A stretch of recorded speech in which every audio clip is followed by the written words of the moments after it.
Redditorious presents. What makes you immediately lose romantic interest in someone?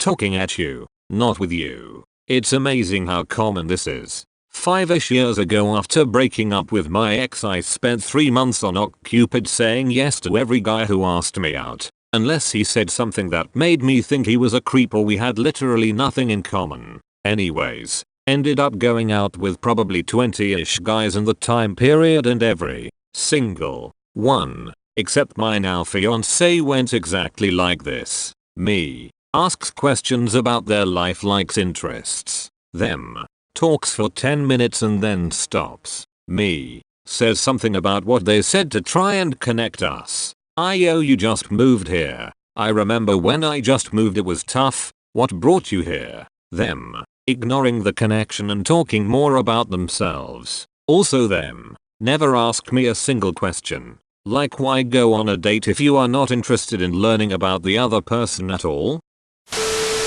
They're obsessed with their ex. Yes, and people tend to have a painful lack of self-awareness about this. They immediately accuse others of being insecure when they're constantly bringing up their ex for no reason. Like, if we're at Red Lobster, I don't need to know what your ex used to order. I don't need to know their favorite movie or really anything about them that doesn't relate to you in some way. It becomes really obvious when someone still has strong feelings for their ex, and it's sad when they're the only person who can't seem to see it. You know, I am still getting over my ex, and I constantly have to pump my mental brakes to not bring her up on dates and while just generally hanging out with some friends. What makes it harder is that we share the same close friend group and she has clearly moved on much faster than me and is loving being single. It ducking hurts.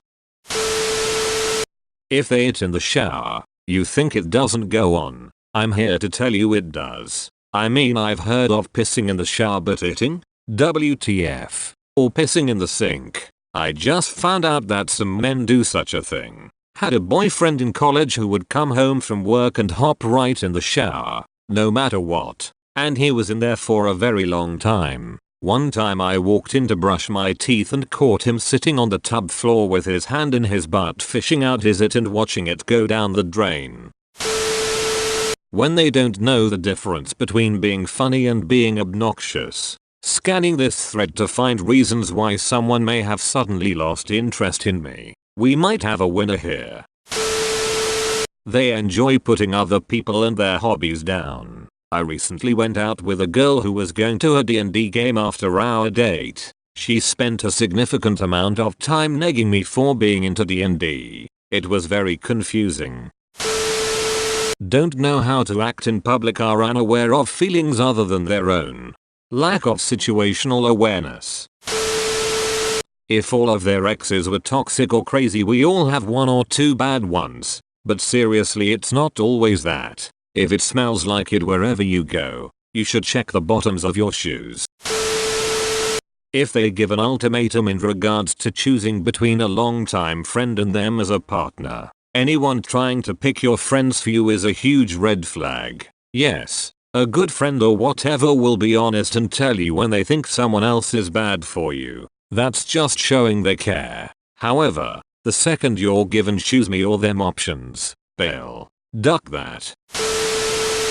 When they have seemingly no opinion, no voice, when every answer is I don't care or I don't know, like Jesus Christ, I'm trying to find out what you like so that we can talk. Gimme something. My sister is like this. She just becomes the person she dates. Oh, he's into running? I guess she's into it, too. He's a big drinker? So is she now. Likes metal? Ducking rock on. Man. Of course, the instant they break up, the running gear, custom bottle openers, and Iron Maiden vinyls go right in the trash. It's pathetic.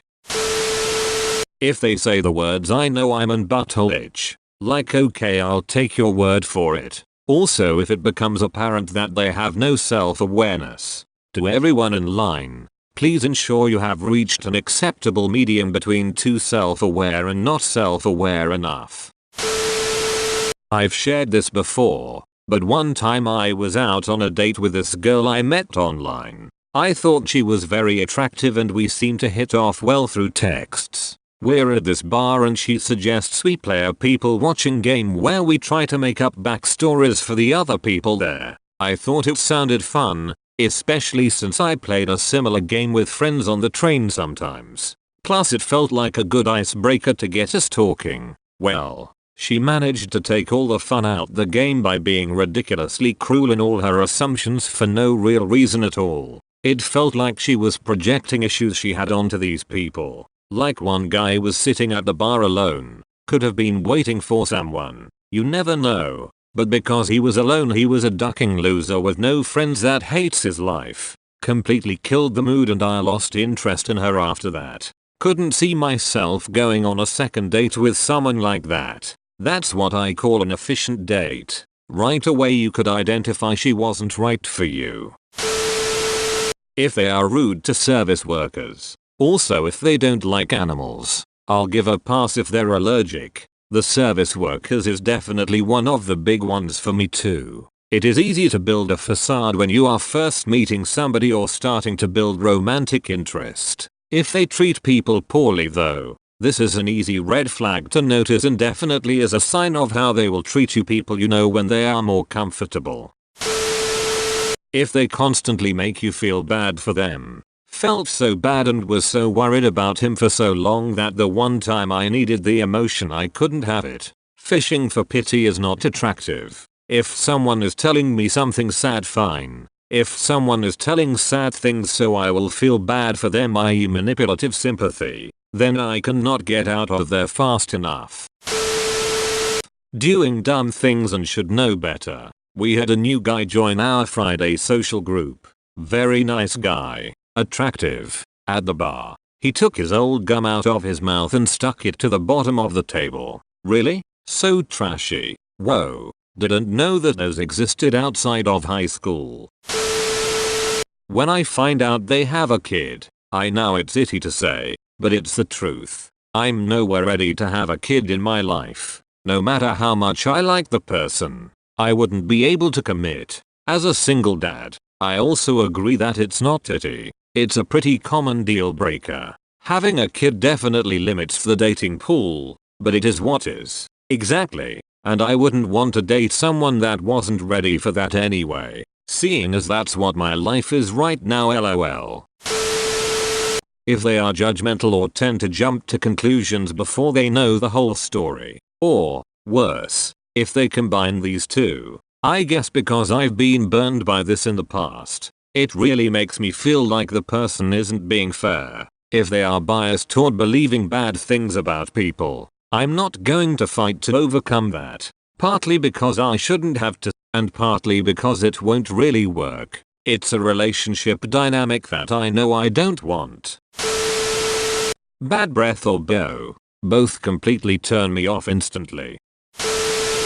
Not being able to talk about anything. Why did you even message me in the first place if you don't plan on even actually talking? Funny enough, when I kindly tell someone it's not going to work out because of this, that's when they have a lot to say, lol. They're probably trying to pick their words carefully to make sure they're not running you off. And when you say you're no longer interested, they decide, duck it, might as well say whatever I feel at this point. I know because that happens to me a lot. When you're really interested in someone, you overthink everything they say to you and what you're going to say to them.